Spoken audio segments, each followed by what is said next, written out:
Please don't forget subscribe to the channel and hit the bell to get notified of new daily videos. My name is Ellis, and for years my lifeblood was poured into designing sustainable biophilic architectural solutions. My magnum opus was a concept for an entire community, self-sufficient, integrated with nature, pure. I believed in it, poured every spare cent into it, and lived and breathed its every detail. My business partner, Atticus Naylor, initially shared my vision, or so I thought. He was smooth, charismatic, and a vocal advocate for clean living and pure design. Behind that polished facade, however, lay a crippling secret. Atticus was a severe mycophobe. The smell of damp earth, the sight of even harmless mold, would send him into a visible panic. He'd painstakingly sterilize his workspace, even rant about the invisible toxins in the air, all while ironically championing designs that, in less meticulous hands, could easily host the very things he feared. Then came the betrayal. Atticus leveraged my detailed schematics, my innovative material choices, my proprietary green tech solutions, and pitched them to a major developer as his own. He systematically undermined my reputation, fabricated stories about my unreliability, and within weeks I was cut out, my name erased, my years of work stolen.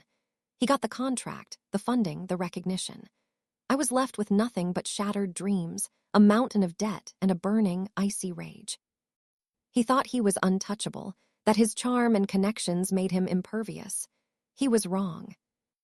I knew Atticus's weakness wasn't just a quirk. It was an obsession, a phobia so deep it bordered on psychosis. He preached natural purity, yet reviled the raw, unkempt aspects of nature, particularly the microbes and fungi that are essential to a thriving ecosystem.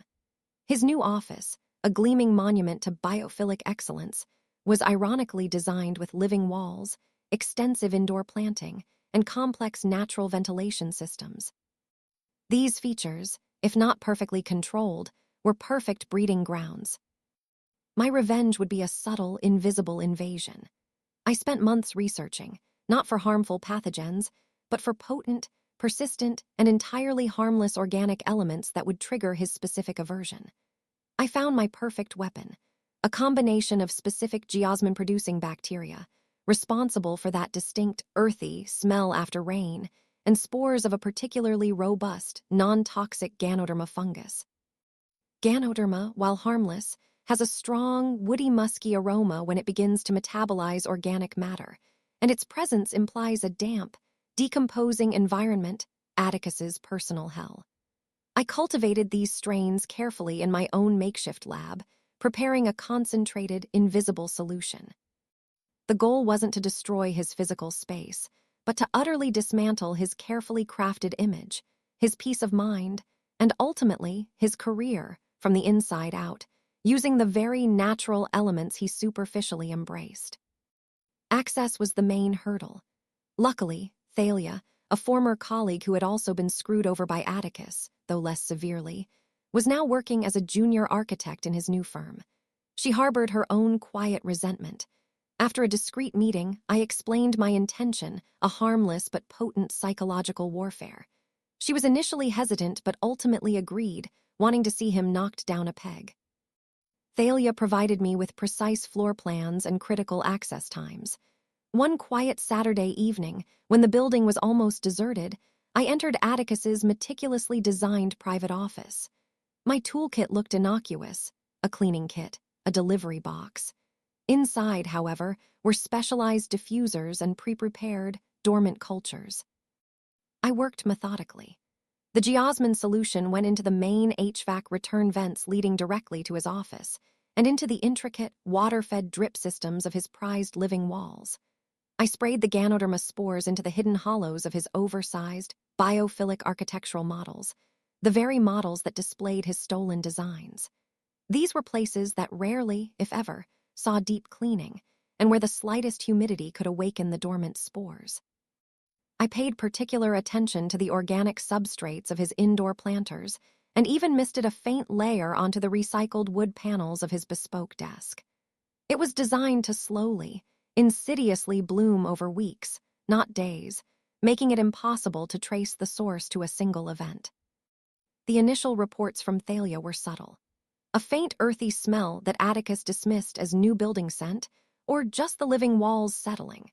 But as the days turned into weeks, the geosmin bacteria thrived in the damp vents and soil, and the Ganoderma spores, once activated by the consistent humidity of his biophilic environment, began their slow, silent decomposition, emitting their distinctive musky aroma. The smell intensified.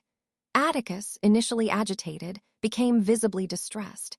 He accused the cleaning crew of using toxic, damp-smelling chemicals, then blamed the living walls, demanding they be overdried and sprayed with powerful disinfectants, which ironically killed beneficial microbes, creating a sterile but still pungent environment where the persistent geosmin could dominate. Clients visiting his pure office began to comment, "It smells a bit earthy, doesn't it? Like a very damp forest floor in here." These innocent remarks chipped away at his image. His mycophobia flared. He became paranoid, convinced there was invisible mold everywhere. He spent a fortune hiring environmental hygienists, specialists to tear apart walls, inspect vents, and test every surface. They found nothing harmful, just trace amounts of common soil bacteria and harmless fungal spores, an expected part of a natural office. But the smell persisted, amplified by his sensitive nose and terrified mind. His obsession escalated. He started refusing to use certain rooms, eventually barricading himself in a hermetically sealed glass office within his office, relying on filtered air and isolating himself. His presentations became riddled with anxious glances, his polished demeanor cracking under the invisible assault. The pure living architect became a man haunted by an odor only he truly understood as a threat. Clients, disturbed by his erratic behavior and the persistent, unidentifiable damp smell in his firm's public spaces, began to pull out. No one wants an architect who is visibly unwell or whose pure office smells faintly of a decaying forest. Contracts dissolved. Investors grew wary. The funding for his stolen development dried up. Atticus Naylor's empire, built on stolen dreams and a lie, crumbled under the weight of a meticulously cultivated, perfectly natural, and utterly inescapable fragrance. Watching his public downfall was the most exquisite form of justice. He thought he could steal my passion and bury me, but I used his own carefully constructed image and deepest fear to bury him instead. If you enjoyed this video, please hit the thumbs up button to like it. And please do subscribe to support the channel.